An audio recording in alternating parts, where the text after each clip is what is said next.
Hello friends, welcome back JP लो classes में आप सबका स्वागत है दोस्तों। आज सामान्य हिंदी का आरजीएस का ये टेस्ट नंबर 14 है। अभी तक 1 से लेकर 13 टेस्ट हो चुके हैं। अभी तक आपने 1 से लेकर 13 टेस्ट नहीं दिए तो जेपी लो क्लासेस के यूट्यूब चैनल पे जाके सारे टेस्ट दे सकते हैं और अपनी तैयारी को और बेहतर बना सकते हैं, इंप्रूवमेंट कर सकते हैं। जो क्वेश्चन गलत हो रहा है उसको एक नोटबुक में लिख लें, बाद में कोई दिक्कत ना हो, वो बाद रिवाइज हो जाए। उससे रिलेटेड कोई क्वेश्चन एग्जाम में आए तो एग्जाम में कोई गलती ना हो, ठीक है। अच्छा, आज का हम सेशन स्टार्ट करें। अगर आप इस चैनल पर नए हैं तो एक बार इस चैनल को सब्सक्राइब कर देना, लाइक कर देना, बेल आइकन क्लिक करना, जिससे नेक्स्ट क्लास का नोटिफिकेशन आपको मिल सके, ठीक है। तो आज का पहला क्वेश्चन है, विरोधार्य यानी कि विरोधार्य में कौन सी संधि विच्छेद बताइए, इसका क्या होगा और कौन सी संधि है इसके अंदर, वो भी आपको बताना है, ठीक है। फटाफट से सबके सब राइट आंसर दीजिए। विरोधार्य में कौन सी संधि है? वीर धन औदार्य या वीर धन औदार्य, वीरो धन औदार्य या वीरो धन उदार्य, बताइए फटाफट से करेक्ट आंसर दीजिए। तो इसका राइट आंसर है, फटाफट से दीजिए सब। तो इसको दोस्तों इसका राइट आंसर हो जाएगा ऑप्शन नंबर यानी कि वन, वीर धन औदार्य करेक्ट हो जाएगा। वीर धन औदार्य, वीर धन औदार्य करेक्ट हो जाएगा, ठीक है। और इसके अंदर कौन सी संधि है? इसके अंदर दीर्घ संधि, वर्दी संधि है, ठीक है। वर्दी संधि इसके अंदर, वर्दी संधि है इसके अंदर, ठीक है। वर्दी संधि है इसके अंदर, वर्दी संधि, ठीक है। वीर धन औदार्य ये आ रहे हैं यहाँ पे, धन ओ मिल गई, बड़ा ओ बनता है, ठीक है। विरोधार्य, ठीक है, ठीक है जी। विरोधार्य करेक्ट हो जाएगा। नेक्स्ट क्वेश्चन नंबर सेकंड, नमस्ते में कौन सी संधि है वो आपको बताने, विसर्ग संधि, अयादी संधि और विसर्ग संधि, अयादी, व्यंजन संधि, दीर्घ संधि, बताए फटाफट से। नमस्ते कौन सी संधि है, ठीक है, वो आपको बताना है। नमस्ते में कौन सी संधि है वो आपको बताना है। तो दोस्तों इसमें राइट आंसर हो जाएगा ऑप्शन नंबर 1, यानी कि इसमें नमस्ते में कौन सी संधि है? विसर्ग संधि है। नमस्ते में कौन सी संधि है? विसर्ग संधि है, ठीक है। विसर्ग यानी नमः धन, इसका संधि विच्छेद नमः,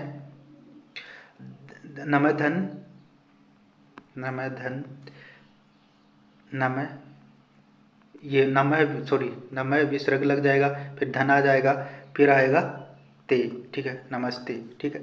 तो इसका हो जाएगा नमस्ते, ठीक है। नमस्ते करेक्ट हो जाएगा। यदि किसी विसर्ग में से पहले, यदि किसी विसर्ग से पहले, ठीक है, यदि किसी विसर्ग से पहले अ और अ विसर्ग के बाद क प त आए तो, यानी कि अ विसर्ग के बाद यानी क प त आए तो वहाँ पे विसर्ग के स्थान पे स हो जाता है। तो वहाँ पे क्या हो जाता है? विसर्ग के स्थान पे स हो जाता है। तो यहाँ पे स आ रहा है विसर्ग के स्थान पे, तो नमः धनते, नमस्ते हो जाएगा, ठीक है। तो विसर्ग के स्थान पे क्या हो जाएगा? स हो जाता है, ठीक है। ये बीच में स आ रहा है ना, ये स हो जाता है, ठीक है। तो नेक्स्ट है क्वेश्चन नंबर थर्ड, भवसागर, भवसागर में कौन सा समास है वो आपको बताना है, ठीक है। भवसागर में कौन सा समास है और इसमें कर्मधारय समास, द्विगु समास, बहुवीर्य समास, द्वंद्व समास, बताइए फटाफट से करेक्ट आंसर दीजिए। क्वेश्चन नंबर थर्ड का भवसागर में कौन सा समास है? तो भवसागर का मतलब हो जाएगा, बताओ, भवसागर यानी कि आप विशेषता बता रहे हैं, ठीक है। तो ये कर्मधारय समास है। कौन सा है? कर्मधारय समास, यानी भव रूपी सागर, बहुरूपी सागर इसका समास विग्रह, बहुरूपी सागर, ठीक है। बहुरूपी सागर इसका समास विग्रह हो जाएगा, ठीक है। तो कौन सा कर्मधारय समास है इसके अंदर, ठीक है। नेक्स्ट है क्वेश्चन नंबर 4, क्वेश्चन नंबर 4 का राइट आंसर दीजिए। अभियान में कौन सा उपसर्ग है निहित है? अप, अन, अध, अभी, बताइए फटाफट से करेक्ट आंसर दीजिए। अभियान में दोस्तों कौन सा उपसर्ग है? अभी उपसर्ग हो जाएगा, ठीक है। अभियान में अभी उपसर्ग हो जाएगा, ठीक है। तो नेक्स्ट है क्वेश्चन नंबर 5 का दीजिए। अध्यादेश में शब्द में कौन सा उपसर्ग है वो बताओ फटाफट से, ठीक है। कमेंट बॉक्स में आंसर आना चाहिए। अध्यादेश शब्द में कौन सा उपसर्ग है? अध्याय, अधि, उ और देश, बताइए फटाफट से। तो अध्यादेश में अधि उपसर्ग है। अध्यादेश में वेरी इंपॉर्टेंट, अध्यादेश में कौन सा अधि उपसर्ग? ऑप्शन नंबर 20 करेक्ट हो जाएगा। अध्यादेश में अधि उपसर्ग हो जाएगा, ठीक है। Next question number 6 very important, कपोत शब्द का शब्द बताइए क्या है? तत्सम, तद्भव, देशस, विदेशी, बताइए फटाफट से। कपोत शब्द है तत्सम, तद्भव, देशस या विदेशी। ये फटाफट 6, क्वेश्चन नंबर 6 का आंसर दीजिए फटाफट से। कपोत शब्द का तत्सम शब्द कौन सा? तत्सम, तद्भव, देशस, विदेशी, बताए। कपोत शब्द क्या है? पहले तो ये बताना, ये टॉपिक किससे लिया गया है? तत्सम तद्भव शब्द है ना, वहाँ से लिया गया है। तो इसमें देशस विदेशी, ये कौन सा शब्द है? कपोत, ठीक है। तो कपोत है, तत्सम शब्द है। कौन सा है? तत्सम शब्द है। तो आंसर ऑप्शन नंबर 1 हो जाएगा। और कपोत का मतलब यानी कि इसका तद्भव क्या होगा? कपोत का तद्भव हो जाएगा कबूतर। क बू बू कबूतर इसका तद्भव हो जाएगा। तद्भव तह द नीचे हलंत लगेगा, भय व तद्भव शब्द हो जाएगा। यानी कपोत का, यानी कपोत क्या तत्सम है, और इसका तद्भव क्या हो जाएगा? कपोत का तद्भव क्या हो जाएगा? कबूतर। कबूतर हो जाएगा। कै बू कबूतर हो जाएगा। ठीक है, ठीक है। Next question number 7। Mahatma ji सत्य अहिंसा के पुजारी, महात्मा जो गांधी थे, महात्मा जी यानी कि महात्मा जी सत्य और अहिंसा के पुजारी थे। इनमें से कौन सी संज्ञा है? व्यक्तिवाचक संज्ञा, जातिवाचक, भाववाचक संज्ञा, समूहवाचक संज्ञा? बताए फटाफट से करेक्ट आंसर दीजिए। इंपॉर्टेंट क्वेश्चन है। महात्मा जी सत्य अहिंसा के पुजारी थे, इनमें से कौन सी संज्ञा है? व्यक्तिवाचक, जातिवाचक, भाववाचक, समूहवाचक? बताए फटाफट से। ठीक है, तो क्वेश्चन नंबर 7 का राइट आंसर दीजिए। तो दोस्तों इसका राइट आंसर हो जाएगा, जब यानी कि जो जातिवाचक संख्या, भाववाचक संख्या, समूहवाचक, व्यक्तिवाचक संख्या। तो इसका राइट आंसर हो जाएगा ऑप्शन नंबर 1। यानी कि ये कौन सी है? व्यक्तिवाचक संख्या है। कौन सी? जब महात्मा जी सत्य अहिंसा के पुजारी थे, यानी कि एक ही व्यक्ति, यानी कि कौन थे? सत्य अहिंसा के पुजारी कौन थे? महात्मा जी थे। ठीक है, तो व्यक्तिवाचक संख्या आ जाएगी। इसलिए इसमें क्या आ जाएगी? व्यक्तिवाचक संख्या आ जाएगी। ठीक है। Next question number 8। पर्सनवाचक सर्वनाम का उदाहरण बताओ फटाफट। पर्सनवाचक सर्वनाम का उदाहरण आपको बताना है। किसमें पर्सनवाचक सर्वनाम है? राजेश खुद पढ़ ले, यानी कि राजेश खुद पढ़ लेगा। राजेश खुद पढ़ लेगा। कौन बोल रहा है? जो करेगा सो भरेगा, वह बोतल है। बताओ फटाफट से करेक्ट आंसर दीजिए। ठीक है, यानी पर्सनवाचक सर्वनाम का उदाहरण कौन सा है? तो दोस्तों फटाफट से करेक्ट आंसर दीजिए। ठीक है, तो इसमें पर्सनवाचक उदाहरण का उदाहरण कौन सा है? ठीक है, तो पर्सनवाचक सर्वनाम पूछ रहा है आपको। ठीक है, पर्सनवाचक सर्वनाम क्या होता है? वे सर्वनाम शब्द, यानी कि वे सर्वनाम शब्द जिसमें पर्सन पूछने का भाव प्रकट करते हैं, उसे वे सर्वनाम शब्द, यानी कि वे सर्वनाम शब्द शब्द ठीक है, जिसमें प्रश्न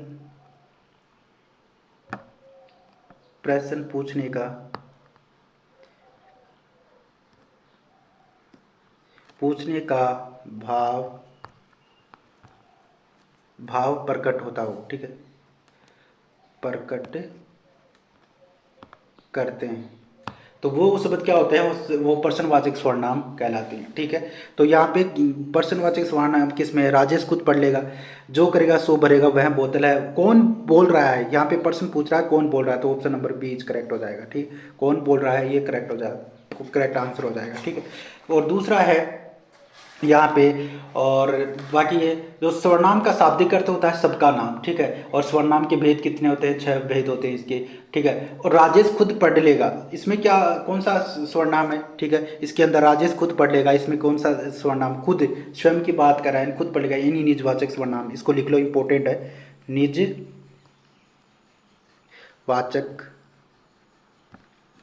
निजवाचक सर्वनाम। ठीक है, सर्वनाम, निजवाचक सर्वनाम। ठीक है, नेक्स्ट है जो करेगा सो भरेगा, यानी कि जो निजवाचक सर्वनाम के अंदर, यानी खुद, स्वयं, अपने आप, स्वतः, आप ही आप, निज, ये सब क्या निजवाचक सर्वनाम है। जो करेगा सो भरेगा, ये कौन सा है? जो करेगा सो भरेगा, ये संबंधवाचक सर्वनाम। किसकी बात कर रहा है? संबंधवाचक। किसकी बात कर रहा है? संबंधवाचक सर्वनाम की बात कर रहा है। ठीक है, जो करेगा सो भरेगा, यानी कि जो करेगा सो भरेगा, ये संबंधवाचक सर्वनाम है। ठीक है, तो तो इसका इंपॉर्टेंट है। ठीक है, और वह बोतल है। ठीक है, और लास्ट बचा डी, ऑप्शन नंबर डी क्या है? वह बोतल है। ये कौन सा सर्वनाम है? वह बोतल, ये निश्चयवाचक सर्वनाम है। निश्चय, निश्चित बता रहा है कि वह बोतल है, वह आदमी है, वह छत है, वह छतरी है। तो इस सीधा यानी कि निश्चित, निश्चय बता रहा है, निश्चित बता रहा है कि यहाँ बस है, ये बस है, वे वह बोतल है। ठीक है, तो ये निश्चित बता रहा है, ये कौन सा निश्चयवाचक सर्वनाम? कौन सा हो जाएगा? ये निश्चय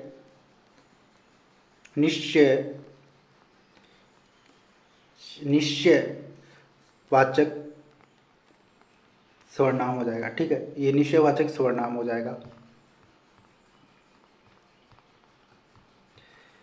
थोड़ा सा राइटिंग देख लेना है पेन। ठीक है, वे सर्वनाम जो किसी संज्ञा की निश्चितता का प्रकट करे, निश्चितता का प्रकट करे, वो निश्चयवाचक सर्वनाम कहलाते हैं। वह बोतल है। तो इसका राइट आंसर यानी प्रश्नवाचक सर्वनाम ऑप्शन नंबर बी। कौन बोल रहा है? ठीक है, ये राजेश को स्वयं पढ़ लेगा, यानी कि ये कौन सा निजवाचक सर्वनाम है। वह जो करेगा वो भरेगा, इसमें क्या आ जाएगा? संबंधवाचक सर्वनाम हो जाएगा। ठीक है, और वह बोतल है, ये निश्चयवाचक निश्चयवाचक सर्वनाम हो जाएगा। ठीक है, ठीक है जी, यहाँ तक क्लियर। Next question number 9। ठीक है, सर्वनाम पूरा हो गया है कंप्लीट, मतलब 2-4 इसमें और बचे हैं, वो हम और कर लेंगे। वैसे 6 प्रकार के होते हैं, 3-4 प्रकार तो मैंने आपको बता दिए। ठीक है, 1-2 प्रकार हैं, वो भी नेक्स्ट क्लास में हम डिस्कस कर लेंगे। ठीक है, इसलिए सर्वनाम वाला टॉपिक आपका कंप्लीट हो जाएगा। ऐसे ही क्वेश्चन आंसर फॉर्मेट में भी कंप्लीट हो जाएगा। थ्योरी आपको पढ़ने की जरूरत नहीं, इसको थोड़ा समझ लोगे, आराम से आंसर कर दोगे। ठीक है, नेक्स्ट, निम्नलिखित में से उत्तरायण का विलोम शब्द बताइए। पश्चिमायन या पूर्वायन या दक्षिणायन या वामायन, बताए फटाफट से। क्वेश्चन नंबर 9 का राइट आंसर दीजिए सबके सब। यानी कि उत्तरायण का विलोम शब्द बताइए, फटाफट से दीजिए। उत्तरायण का विलोम शब्द हो जाएगा ऑप्शन नंबर सी, यानी दक्षिणायन हो जाएगा। दक्षिणायन हो जाएगा correct answer, option number C is right answer हो जाएगा। Next question number 10। ये 10 हो गया था, 10 है। ठीक है, इसको 10 का लेना। ठीक है, 10 का लेना। ठीक है, यहाँ पे थोड़ी 10 का लेना। ठीक है, एकाग्र का विलोम शब्द बताइए। मैंने कल वाली विलोम शब्द वाली आपने क्लास नहीं देखी तो जाके देखें। विलोम शब्द मैंने 140 विलोम शब्द मोस्ट इंपोर्टेंट कराया, वहीं से लेके लिया गया। एकाग्र विलोम शब्द बताया। अगर किस किस को याद है फटाफट से कमेंट बॉक्स में इसका आंसर दो। ठीक है, एकाग्र, तो इससे ये पता चल जाएगा कि आपको कितना याद है। ठीक है, एकाग्र का अगर आप विलोम शब्द सही देते हो तो आपको पता है वो क्लास आपने रिवाइज की है क्या। विलोम शब्द वाली मैंने 140 की कल ही कराई थी, तो वहाँ पे मैंने ये कराया था एकाग्र का विलोम शब्द बताइए। अस्थिर, अस्थिर, चंचल या विचल या अनिश्चित, बताए। निश्चित बताए, फटाफट से करेक्ट आंसर दीजिए। तो एकाग्र यानी कि जो बुद्धि उसकी एकाग्र है, तो इसका विलोम शब्द क्या हो जाएगा? ये क्वेश्चन नंबर 10 था, तो इसका राइट आंसर होगा चंचल हो जाएगा, option number B right answer. ठीक है, तो इसका कमेंट बॉक्स में आंसर दीजिए सबके सब। ठीक है, चंचल हो जाएगा। ठीक है, अगर आपको याद नहीं है तो एक बार जेपी लोग क्लासेस यूट्यूब चैनल पर जाके विलोम शब्द सर्च करना, विलोम शब्द की क्लास मिल जाएगी। ठीक है, अभी कल ही मैंने कराया था आरजीएस की। ठीक है, 140 मोस्ट इंपॉर्टेंट कराए थे, वो बाकी और भी करा दूंगा, जिससे कि आपको कोई और वीडियो देखने की जरूरत नहीं पड़ेगी विलोम शब्द की। ठीक है, एमसीक्यू भी कर लेंगे। ठीक है, तो एकाग्र शब्द का विलोम शब्द हो जाएगा चंचल हो जाएगा। ठीक है, नेक्स्ट क्वेश्चन नंबर 11 दीजिए। ये 11 है, यहाँ पे मैंने वो 11 के लेना है। ठीक, बिजली का पर्यायवाची शब्द बताइए। ठीक है, तो बिजली का पर्यायवाची शब्द आपको बताना है। चपला, दामिनी, तरु या सोदामिनी, बताए फटाफट से। बिजली का पर्यायवाची शब्द कौन सा हो जाएगा? तो बिजली का पर्यायवाची शब्द बताइए। तो बिजली का पर्यायवाची शब्द बताना है, तो यहाँ पे क्या लिखना है? बिजली का पर्यायवाची शब्द इनमें से नहीं है, ये लिख लो आप, नहीं है। कौन सा नहीं है बिजली का पर्यायवाची शब्द? ठीक है, कौन सा ये शब्द? यहाँ पे थोड़ा मिस्टेक कर लेना, टाइपिंग एरर हो गया। ठीक है, तो यहाँ सारे शब्द बिजली के हैं। ठीक है, कौन सा शब्द नहीं है बिजली का पर्यायवाची शब्द नहीं है? कौन सा बिजली का पर्यायवाची शब्द नहीं है वो आपको बताना है। ठीक है, तो यहाँ पे तरु नहीं है, ऑप्शन नंबर सी करेक्ट हो जाए। तरु नहीं है। ठीक है, ये किसका है? ये बिजली का, ये चपला के बिजली का है। दामिनी भी बिजली का है, सोदामिनी भी बिजली का है। ठीक है, तो नीचे देख लेते हैं। ठीक है, यहाँ पे, और ये जो तरु है ये किसका? तरु किसका है? पेड़ का है। तरु किसको कहेंगे? पेड़ को कहेंगे। ठीक है, तरु किसका है? पेड़ का है। तरु किसको कहेंगे? पेड़। पेड़ को तरु किसको कहेंगे? पेड़। और बाकी ये चपला, दामिनी, सोदामिनी, ये कैसे? बिजली के हैं, सब बिजली के हैं। बिजली इंपॉर्टेंट है, बिजली वाला। ठीक है, तो यहाँ पे देख लीजिए, बिजली को क्या कहेंगे? चपला, दामिनी, सोदामिनी, विद्युत तड़ित। ठीक है, विद्युत तड़ित इंपॉर्टेंट है, विद्युत काफ़ी बार एग्जाम में आ चुका है। ठीक है, नेक्स्ट क्वेश्चन नंबर 11 का दीजिए। शब्द, शुद्ध शब्द बताओ। सन्यासी शब्द कैसे लिखेंगे? सन्यासी, सन्यासी बताओ। ये एपीओ मेंस में आया हुआ है। ठीक है, सन्यासी इंपॉर्टेंट है, एपीओ मेंस के अंदर पूछा था सन्यासी।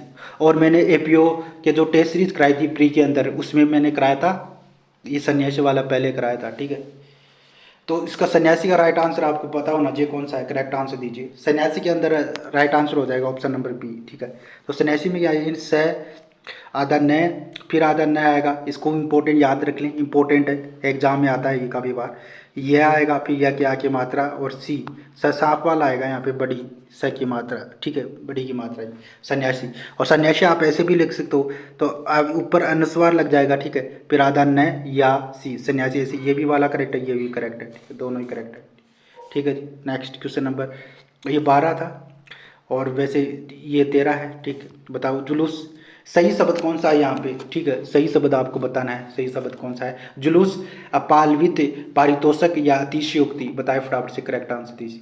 तो यहाँ पे सही शब्द हो जाएगा अपाल, अपालवित करेक्ट, अपलावित, अपलावित करेक्ट हो जाएगा, अपलावित करेक्ट हो जाएगा। जुलूस, यहाँ पे जुलूस कैसे लिखेंगे देखो, जुलूस यहाँ भी जय, जय के छोटा की मात्रा, ल के बड़ा की मात्रा और स, जुलूस ऐसे लिखेंगे, ठीक। और पारितोषक, पारितोषक का री तो सिक हो जाएगा, ये पारितोषिक आ जाएगा, पारितोषिक आ जाएगा। और अतिशयोक्ति, अतिशयोक्ति में क्या आ जाएगा, अतिशयोक्ति, आ ती से युक्ति, इसका सी हो जाएगा ए, ठीक है। तो अतिशयोक्ति सही कैसे लिखेंगे, अतिशयोक्ति, ठीक है। तो ए ती से यो अदकती, अतिशयोक्ति हो जाएगा, ठीक है। अदकती अतिशयोक्ति हो जाएगा, इसका राइट आंसर हो जाएगा अप्लावित, अप्लावित करेक्ट हो जाएगा, ठीक। नेक्स्ट क्वेश्चन नंबर 13 दिए, जिस पर मुकदमा चल रहा हो उसको क्या कहेंगे, चोर, अपराधी, अभियुक्त या प्रतिवादी, ठीक है। जिस पर मुकदमा चल रहा है उसको क्या कहेंगे, चोर, अपराधी, अभियुक्त या प्रतिवादी, बताओ, ठीक है। जिस पर मुकदमा चल रहा है उसको क्या कहेंगे, अभियुक्त कहेंगे, ठीक है। ये तो आपको आना चाहिए, ठीक है। नेक्स्ट क्वेश्चन नंबर 14, इनमें से किस वाक्य में वचन संबंधी अशुद्धियां हैं, ठीक है। ये 15 नंबर का क्वेश्चन है, तो ये क्वेश्चन ऊपर नीचे हो गया है, ठीक है। दिल्ली में 4 गिरफ्तारी हुई, ये मेरे ही हस्ताक्षर हिमालय पर्वतों का राजा है, प्यास के मारे मेरे उसके प्राण निकल गए, प्यास के मारे, यानी कि प्यास के मारे उसके प्राण निकल गए, बताओ फटाफट से, यानी कि कौन सी अशुद्धि है वो आपको बताना, वचन संबंधी अशुद्धि कौन सी है वो आपको बतानी है, ठीक है। वचन संबंधी अशुद्धि कौन सी है वो आपको बतानी है यहाँ पे, ठीक है। तो यहाँ पे वचन संबंधी अशुद्धि आपको बतानी है क्वेश्चन नंबर 14 में। तो ऑप्शन नंबर राइट आंसर हो जाएगा ऑप्शन नंबर 1, ठीक है। यहाँ पे अशुद्धि है, दिल्ली में 4 गिरफ्तारी हुई, बाकी सब सही है, ठीक। दिल्ली में एक बार इसको देख लेना, दिल्ली में ये right answer option number 1 is correct हो जाएगा, यही, ठीक है। ये अशुद्धि है, ठीक है। दिल्ली में 4 गिरफ्तारी है, मेरे हस्ताक्षर, ये मेरे ही हस्ताक्षर, ये सही है। हिमालय पर्वतों का राजा, ये भी सही है। प्यास के मारे मेरे उसके प्राण निकल गए, ये भी सही है। तो यहाँ पे क्या आ जाएगा, यानी दिल्ली में 4 गिरफ्तारियाँ हुई, ये बहुत, यानी गिरफ्तारी आ जाएगा, ठीक है।